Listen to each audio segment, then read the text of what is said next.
જુઓ જુઓ આ ખુલ્લી ગટર હવે કેટલા લોકોને ભોગ લેશે હવે જોવાનું રહ્યું।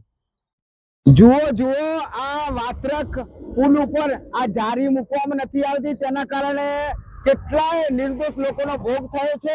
હવે કેટલા લોકોનો ભોગ લેવાશે આ તંત્ર ઘોર નિંદ્રામાં।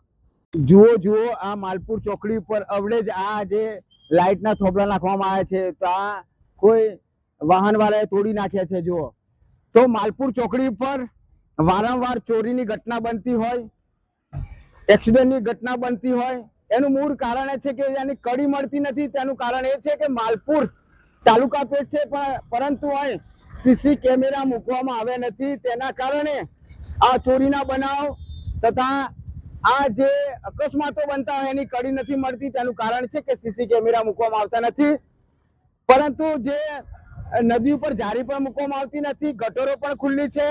તેના કારણે હું લાલજી ભગત ટૂંક સમયમાં હું પુલના વચ્ચોવચ્ચ ધરણા કાર્યક્રમ કરવા જઈ રહ્યો છું।